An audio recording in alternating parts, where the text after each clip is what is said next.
પત્રકારની ન્યાયની લડાઈમાં પાટણ જિલ્લા મહિલા કોંગ્રેસનું નિવેદન.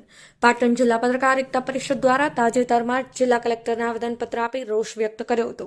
ગુજરાત રાજ્યના મંત્રી દ્વારા અવારનવાર પત્રકારોના વિરુદ્ધ તોડબાજ શબ્દ વાપરવા બદલ પત્રકારોમાં ભારે રોષ ફેલાયો છે.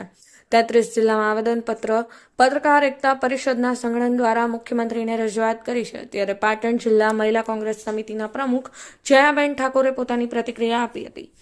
જેમણે જણાવ્યું છે કે પત્રકાર એ દેશની ચોથી જાગીરદાર ગણાય છે. ત્યારે આવા પત્રકારો કે જે લોકોના પ્રશ્ન સરકાર સુધી અને સરકારની યોજનાઓ જે લોકો સુધી પહોંચાડવાનું કામ કરે છે, તેવા પત્રકારોની જ્યારે લાગણી અને સ્વમાન ઘવાય તેવા ઉચ્ચારણ કરતા શબ્દોને લઈને સમગ્ર ગુજરાતના પત્રકારોમાં ભારે રોષ ફેલાયો છે.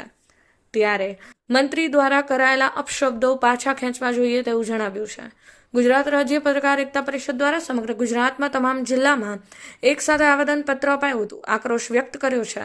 ત્યારે હવે પત્રકારોની ન્યાયની લડાઈમાં પાટણ જિલ્લા મહિલા કોંગ્રેસ પ્રમુખે પત્રકારની ન્યાયની લડાઈ સાથે જોડાઈ પત્રકારો સાથે તોડબાજ જેવા શબ્દોનો ઉપયોગ કરી પત્રકારોની લાગણી દુભાવતા અપશબ્દો જે સાર્વજનિક હોય પાછો ખેંચવો જોઈએ તેવું જણાવ્યું. વધુમાં જણાવતા કહ્યું કે પત્રકાર તરીકે ગુજરાતમાં મહિલાઓ પણ કામ કરે છે, જે ના ભૂલવું જોઈએ અને પત્રકારનું સન્માન જળવાઈ રહે, જેને લઈ મંત્રીએ માફી માંગવી જોઈએ, માન સન્માન આપવું જોઈએ. સાથે જ જણાવ્યું હતું કે આવનારા સમયમાં પત્રકારોને જરૂર જણાય તો પત્રકારોની ન્યાયની લડાઈમાં સાથ આપવા તૈયારી બતાવી હતી. નમસ્કાર, મારું નામ છે જયા ઠાકોર, પાટણ જિલ્લા કોંગ્રેસ સમિતિ મહિલા પ્રમુખ.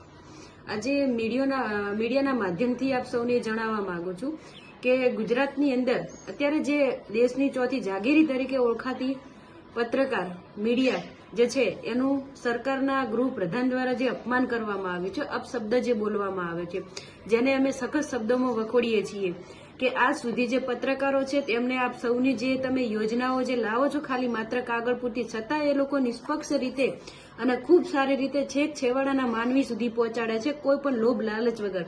ત્યારે આપ જ્યારે એ ગૃહપ્રધાન અને ખૂબ જવાબદાર વ્યક્તિ તરીકે તેમનું અપમાન કરી રહ્યા છો એ કેટલું યોગ્ય. અને આપ એ પણ ન ભૂલશો કે પત્રકારની અંદર એક આપણા ગુજરાતની દીકરીઓ પણ કામ કરે છે. તો આ જે સાર્વજનિક અપશબ્દનો ઉપયોગ આપણે જ્યારે કર્યો છે ત્યારે એ શબ્દ આપે પાછો ખેંચવો જોઈએ, એમની માફી માંગવી જોઈએ. અને આપ એક જવાબદાર વ્યક્તિ તરીકે જે ટિપ્પણીઓ કરી રહ્યા છો પત્રકારો ઉપર એ ખૂબ શરમજનક ઘટના છે. એટલે આવી વારંવાર આપ જે બોલી રહ્યા છો એ શબ્દ ન વાપરવા આપને વિનંતી કરીએ છીએ.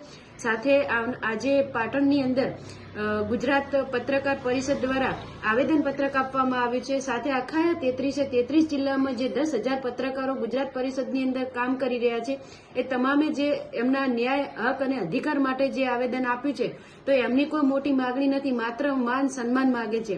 તો એના માટે આપ સૌએ ન ભૂલવું જોઈએ કે આપનું ઘણું કામ એ લોકોએ કરી આપ્યું છે અને આપ માત્ર એમને માન અને સન્માન આપો એવી આશા અને અપેક્ષા રાખીએ છીએ. અને આવનારા દિવસોમાં જો વારંવાર આવું અપમાન કરવામાં આવશે તો અમે એમની સાથે છીએ અને જે કઈ રીતે અમારી જરૂર પડશે તે અમે સાથે એમને હાથથી હાથ મિલાઈ જોડે રહી અને ન્યાય અપાવવા માટે અમે ખભેથી ખભો મિલાઈને સાથ આપીશું.